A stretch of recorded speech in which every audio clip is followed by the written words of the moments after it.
کیا مطلب حدیث کا؟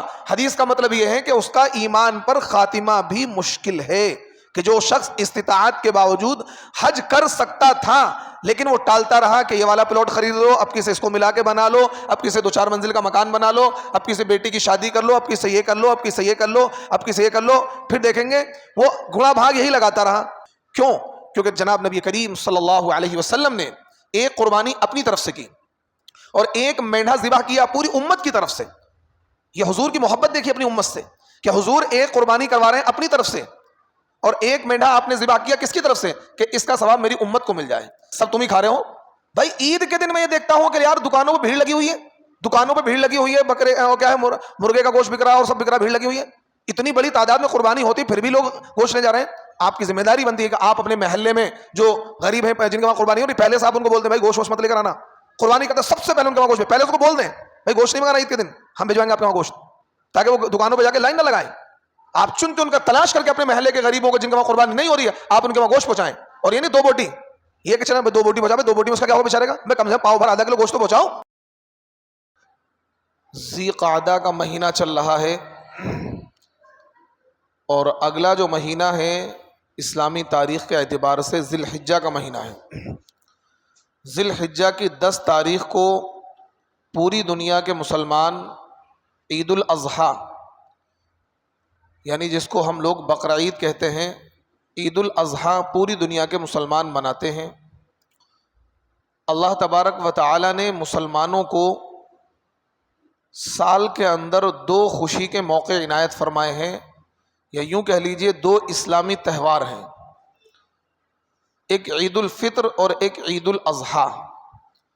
رمضان کی تکمیل پر ایک خوشی کا دن ہے جس کو ہم میٹھی عید بول دیتے ہیں اپنی زبان میں، اور حج کی تکمیل پر عید الاضحیٰ، یعنی 2 جو عیدیں ہیں ہماری، جو 2 تہوار ہیں، دونوں کے دونوں 2 بڑی عبادتوں کی تکمیل پر دونوں تہوار ہمیں دیے گئے ہیں. ایک تہوار ہمیں رمضان کے روزے رکھنے کے عوض میں دیا گیا، ادھر رمضان کے روزے مکمل ہوئے اور اگلے دن ہی کیا ہوتی ہے؟ عید الفطر ہوتی ہے. ادھر حج مکمل ہوا اور حج کے مکمل یوم عرفہ ہوتا ہے، اور عرفہ سے اگلے دن جو ہوتا ہے عید الفطر عید الاضحیٰ ہوتی ہے. تو یہ 2 تہوار اللہ تعالیٰ نے ہمیں عطا کیے ہیں. عید الاضحیٰ یعنی قربانی کا دن، اس دن تمام دنیا کے مسلمان قربانی کرواتے ہیں، اور وہ قربانی ہر ایک پر فرض نہیں ہے. وہ قربانی ہر ایک پر فرض نہیں ہے. اللہ تبارک و تعالیٰ نے اس کی ایک کنڈیشن رکھی ہے. جیسا زکوٰۃ کی ایک کنڈیشن ہے، زکوٰۃ ہر ایک پر فرض نہیں ہے، حج ہر ایک پر فرض نہیں ہے، تو اسی طریقے سے قربانی بھی ہر ایک پر فرض نہیں ہے. اس کی ایک خاص کنڈیشن ہے، جو اس کنڈیشن کے دائرے میں جو بندہ آئے گا اس پر قربانی فرض ہے. وہ کیا کنڈیشن ہے؟ یعنی جو بندہ صاحب نصاب ہے، وہی 612 گرام چاندی یا 87.5 گرام سونے کا اگر کوئی بندہ مالک ہے یا اتنی قیمت ہے تو اس بندے کے اوپر قربانی فرض ہے. یعنی جو زکوٰۃ کا نصاب ہے وہی نصاب قربانی کا بھی نصاب ہے. فرق اتنا ہے کہ زکوٰۃ میں سال کا گزرنا ضروری ہوتا ہے، کہ ایک بندے کے پاس مال آیا اور مال آنے کے بعد سال بھر وہ مال ٹک بھی گیا جب ہی اس کو زکوٰۃ دینی ہے. اگر سال کے درمیان سال پورا ہونے سے پہلے وہ مال خرچ ہو گیا تو پھر آپ کو زکوٰۃ نہیں دینی ہے. لیکن قربانی میں کیا ہے کہ اگر ایک دن بھی پہلے آپ کے پاس اتنا مال آ گیا جس سے آپ صاحب نصاب بن جاتے ہیں، جس سے آپ صاحب نصاب بن جاتے ہیں، یعنی اگر آپ اس کو یوں مثال سے سمجھیے، آپ کے پاس تقریباً 50,000 روپے کہیں سے آ جاتے ہیں، تو آپ یا 50,000 کی آپ کی مالیت ہے، کچھ تھوڑا سا سونا ہے، تھوڑی سی چاندی ہے، تھوڑے سے پیسے ہیں، ملا جلا کر ان سب کی قیمت تقریباً 50,000 بن جاتی ہے. تو 50,000 روپے میں 612 گرام چاندی آ جائے گی، 612 گرام چاندی کی قیمت بن جائے گی، تو آپ کے اوپر قربانی فرض ہے.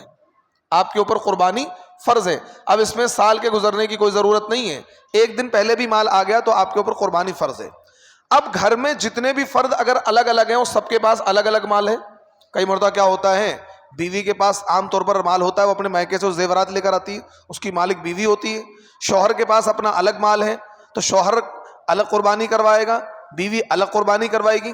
اگر کوئی بیٹا جوان ہے اور بیٹے نے کچھ پیسے جوڑ لیے ہیں 1,50,000 یعنی اتنے جوڑ لیے جس سے صاحب نصاب ہوتا ہے، تو بیٹے کو الگ قربانی کروانی پڑے گی. یعنی گھر میں جتنے بھی بندے ایسے ہیں جو صاحب نصاب ہیں، جن کے پاس اتنا مال ہے کہ جس سے وہ نصاب کو پورا کر دیتے ہیں. میں نے اس کی ایک مثال دے دی، تقریباً 50,000 روپے اگر کسی کے پاس ہیں یا 50,000 روپے کی مالیت ہے، کچھ سونا، کچھ چاندی، کچھ پیسے، تو اس بندے کے اوپر قربانی فرض ہے، اس بندے کے اوپر قربانی فرض ہے.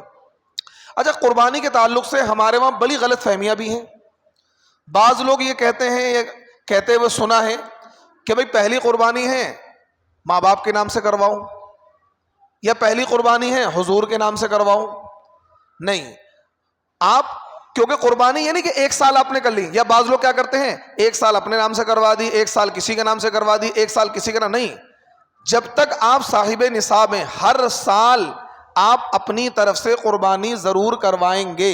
اگر آپ صاحب نصاب ہیں، اگر آپ صاحب نصاب ہیں تو ایک قربانی، یہ حج نہیں کہ ایک مرتبہ کر لیا ادا ہو گیا، اب اگلی مرتبہ کسی اور کی طرف سے حج کر لیں، اس کے اگلی مرتبہ کسی اور کی طرف سے کر لیں. نہیں، ہر سال قربانی آپ کے اوپر فرض ہے اگر آپ صاحب نصاب ہیں. اگر آپ صاحب نصاب ہیں تو یہ غلط فہمی اپنے دل سے نکال دیں کہ پہلی قربانی اپنے ماں باپ کی طرف سے کروانی ہے یا حضور کی طرف سے کروانی ہے. ایسا کچھ بھی نہیں ہے.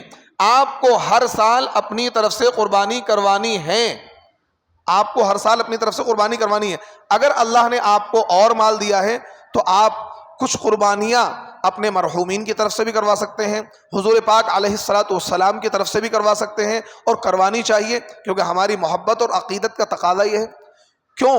کیونکہ جناب نبی کریم صلی اللہ علیہ وسلم نے ایک قربانی اپنی طرف سے کی اور ایک مینڈھا ذبح کیا پوری امت کی طرف سے. یہ حضور کی محبت دیکھیے اپنی امت سے کہ حضور ایک قربانی کروا رہے ہیں اپنی طرف سے، اور ایک مینڈھا آپ نے ذبح کیا کس کی طرف سے کہ اس کا ثواب میری امت کو مل جائے. یعنی آپ نے اپنی امت کی اتنی پرواہ کی. تو اب ہمارا فرض بھی بنتا ہے کہ اگر ہم صاحب حیثیت ہیں، باحیثیت ہیں، تو ایک قربانی ہم اپنی تو ہر سال کرائیں گے ہی. ایسا نہیں کہ آپ حضور کی طرف سے کرا دیں اپنی نہ کرائیں، ایسا نہیں. آپ ایک قربانی اپنی تو کرائیں گے ہی، ایک قربانی حضور کی طرف سے بھی کرا دیں. اگر اللہ نے آپ پر کوئی ایسا نہیں کہ اگر آپ حضور کی طرف سے قربانی نہیں کرائیں گے آپ کی قربانی نہیں ہوئی، ایسا نہیں ہے. لیکن اگر اللہ نے آپ کو مال دیا ہے تو یہ قربانی حضور پاک صلی اللہ علیہ وسلم کی طرف سے بھی کرا دیں. یہ محبت کا تقاضا ہے، یہ عقیدت کا تقاضا ہے. اور اگر اللہ نے مال دیا ہے، اگر والدین مرحوم ہیں تو ہر سال ان کی طرف سے بھی ایک ایک قربانی ہو جائے، حصہ کرا دیں. ان کو بھی یاد رکھیں کیونکہ ان کو بھی وہ جو ماں باپ ہیں جو اس دنیا میں آپ کے نہیں ہیں، تو ان کی طرف سے بھی آپ ایصال ثواب کی نیت سے قربانی کرائیں اگر اللہ نے آپ کو حیثیت دی. لیکن یہ بار بار آپ کو بتا رہا ہوں، ہر سال آپ اپنی قربانی ضرور کروائیں گے. ہر سال آپ اپنی قربانی ضرور کروائیں گے. ایسا نہیں ہوگا کہ آپ ہر سال الگ الگ ناموں سے قربانی کروائیں. جو گھر میں صاحب نصاب ہیں، بیوی، شوہر، بیٹا، ماں باپ، جو بھی صاحب نصاب ہے، جن کے پاس جو صاحب نصاب ہے، ان تمام لوگوں کی طرف سے الگ الگ قربانیاں آپ کو کرنی ہوں گی. اب اس میں قربانی کے تعلق سے بڑے جانور میں 7 حصے لے کر بھی آپ قربانی کر سکتے ہیں، اور آپ ایک چھوٹا جانور، بکرا، بکری، مینڈھا، دمبا، بھیڑ، ان جانوروں میں سے کسی ایک جانوروں کو لے کر ایک بندہ قربانی کرے گا. ایسا نہیں کہ بکری لے آؤ 4 لوگ اس میں شریک ہو گئے کہ 4 حصے اس میں کر لو، ایسا نہیں ہو سکتا. چھوٹے جانور میں ایک ہی بندے کی قربانی ہوگی.